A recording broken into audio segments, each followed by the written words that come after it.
Dhanlaxmi group of കമ്പനീസിന്റെ achievers meet കൊടൈക്കനാലിൽ നാളെ നടക്കും.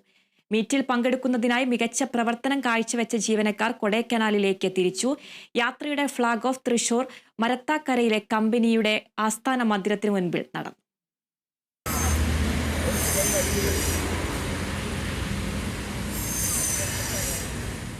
ധനലക്ഷ്മി ഗ്രൂപ്പ് ഓഫ് കമ്പനീസിന്റെ ഈ വർഷത്തെ പ്രവർത്തനങ്ങളെപ്പറ്റിയും 5ാം വാർഷികാഘോഷത്തിന്റെ ഭാഗമായി കമ്പനിയുടെ ഭാവി പ്രവർത്തനങ്ങളെപ്പറ്റിയും മീറ്റിൽ പ്രതിപാദിക്കും. കൂടാതെ ധനലക്ഷ്മി ഗ്രൂപ്പ് 3 കോൺടെസ്റ്റുകളാണ് ഈ വർഷം May, June, July, September, October, November, ജനുവരി, ഫെബ്രുവരി, മാർച്ച് കാലയളവുകളിൽ നടത്തുവാൻ പോകുന്നത്. വിദേശ രാജ്യങ്ങളിലേക്ക് യാത്രകളായിരിക്കും കോൺടെസ്റ്റിൽ വിജയിക്കുന്നവരെ കാത്തിരിക്കുന്നത്. കഴിഞ്ഞ 3 വർഷമായി ധനലക്ഷ്മി ഗ്രൂപ്പ് ഓഫ് കമ്പനീസ് ലാഭകരമായിട്ടാണ് പ്രവർത്തിച്ചു വരുന്നത്. അതോടനുബന്ധിച്ച് ഓഗസ്റ്റ് 24-ന് കേരളം, തമിഴ്നാട്, മഹാരാഷ്ട്ര, കർണാടക, ആന്ധ്രാപ്രദേശ്, തെലങ്കാന എന്നീ 6 സംസ്ഥാനങ്ങളിലായി 10,000-ഓളം ഇൻവെസ്റ്റേഴ്സിനെ ക്ഷണിച്ച് ഇൻവെസ്റ്റേഴ്സ് മീറ്റ് നടത്തുമെന്നും Dhanalakshmi group of companies CMD doctor Vipin Das Kadangottu അറിയിച്ചു. അന്നേ ദിവസം തന്നെ കേരളത്തിൽ കമ്പനിയുടെ 5ാം വാർഷികാഘോഷവും നടക്കും.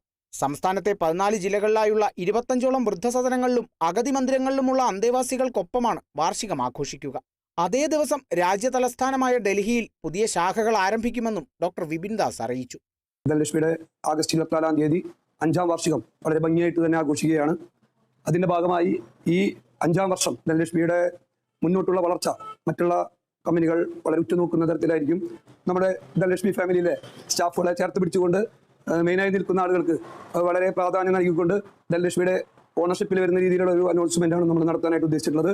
തീർച്ചയായിട്ടും എല്ലാ ദൃശ്യമാധ്യമ സുഹൃത്തുക്കളുടെ സപ്പോർട്ടും അതുപോലെ തന്നെ എല്ലാവർക്കും ഇതൊരു മാതൃകയാവാനായിട്ട് ധനലക്ഷ്മി ഗ്രൂപ്പിനും അതുപോലെ ഫാമിലിക്കും സാധിക്കട്ടെ, അല്ലെങ്കിൽ ദൈവത്തിന് അനുഗ്രഹം ഉണ്ടാവട്ടെ എന്ന് മാത്രം ഈ അവസരത്തിൽ പ്രാർത്ഥിക്കുന്നു, ആശംസിക്കുന്നു. Kerala vision news, Thrissur.